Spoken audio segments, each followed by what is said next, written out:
The main takeaway from the new Superman movie is that kindness is the new punk rock. But is it truly like that, or do we just say it?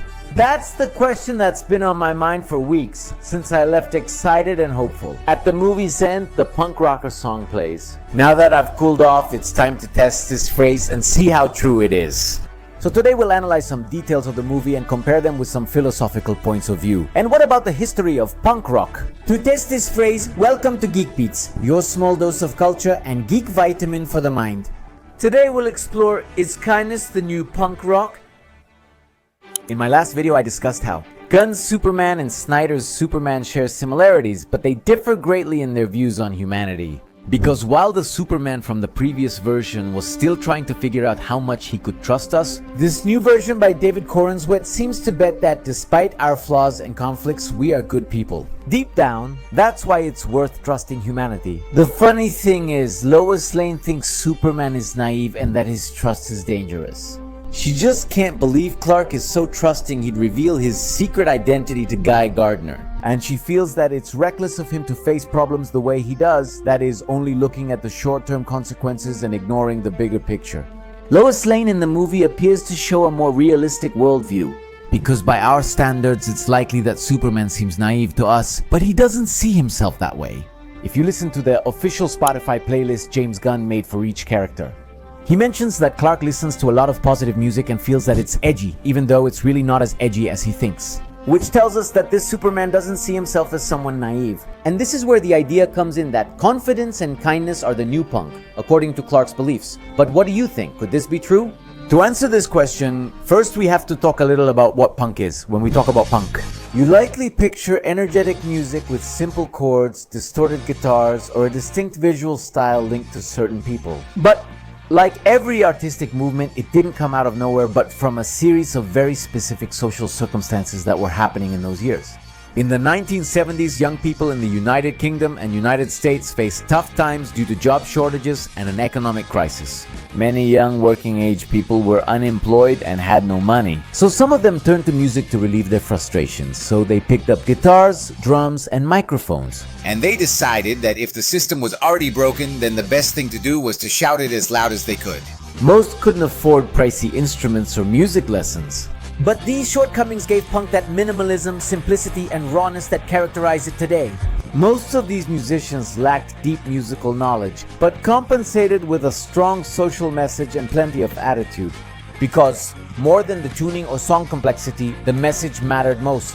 The cry of a generation protesting against a system that suppressed them. Punk might seem easy to make, but like everything, it has its weaknesses. If the music of a certain punk band seemed to become more complex or became too popular for many people, then it stopped being punk. Because it lost its rebellious edge. Put simply, to be truly punk, it must defy the mainstream. The question then is whether kindness and trust in people today can be seen as a rebellious stance. To find this out, we need to take a look at the world we live in today. Before we continue, I'll mention that I'll give my talk on Superman's history again in a few days. It's an online talk, so you can join from anywhere. I extended it so we can discuss the new movie. It goes against the grain in a world where cynicism, competition, and individualism are applauded. Series like Squid Game reveal how people can sacrifice their humanity for a reward. But while the series aims to denounce the capitalist system behind the scenes, the author was also a victim as he didn't get fair royalties for his work. People idolize the wolves of Wall Street crypto bros and superhero movies. We often move away from all good protagonists like Superman because we may see them as naive or too kind to be believable. That's why we often see more cynical protagonists, broken or with traumas that justify every one of their actions. This makes the story feel more realistic, but this Superman seems to move away from that. He's a man of steel who happily accepts his red underwear on the outside. He suggests a man can exist who trusts and is kind without expecting anything in return. Ironically, we often see this as less realistic than an alien flying through the city. But I believe Superman is right.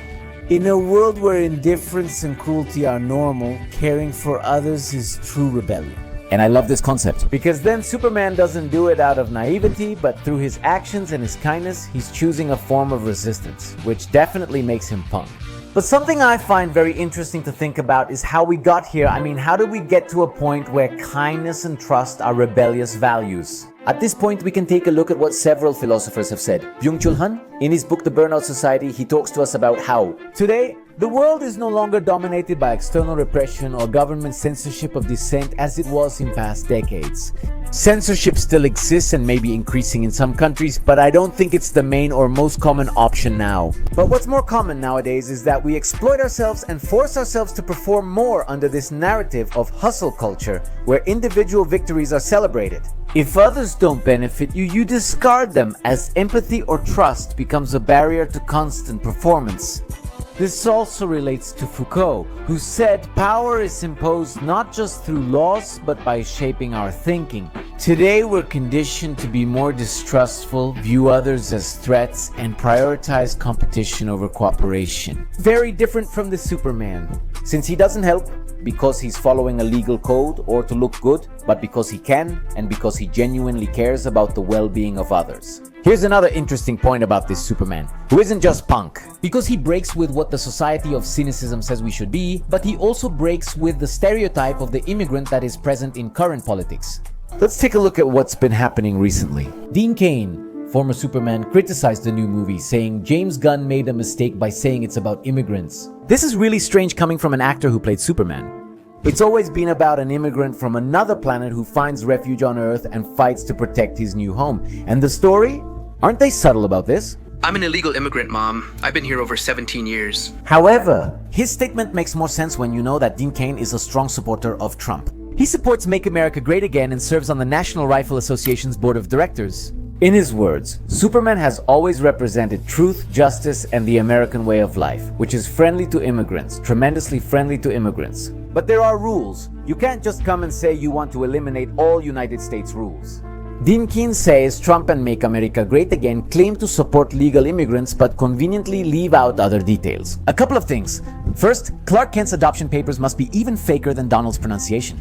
So we couldn't really say that he entered legally. And the second is that the actions of the current government are also targeting those immigrants who are in the legal process of obtaining citizenship or who already have it legally by birth. Since Trump wants to revoke the right that guarantees citizenship to people born in the United States but to immigrant parents, actions that are highly celebrated by his supporters, because since his first campaign, Trump knew how to exploit the social discontent that exists in the United States and channel it toward immigrants whom he blamed for the lack of jobs, the lack of security, and the lack of opportunities. He is a real-world Lex Luthor who profits from pain and manipulates the facts so that people believe immigrants are the problem, not the billionaire avoiding taxes or insurance companies evading responsibility for profit.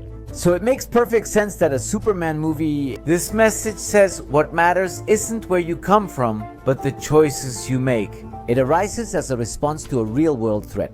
And in this sense, Superman goes back to being what he was from his very first appearance, a fictional hero who faces extremely real problems. That's the real magic of the character. He's always been a hero who inspired hope in a world shattered by the Great Depression or fascist threats. An immigrant who arrives in a new world and protects it instead of conquering it.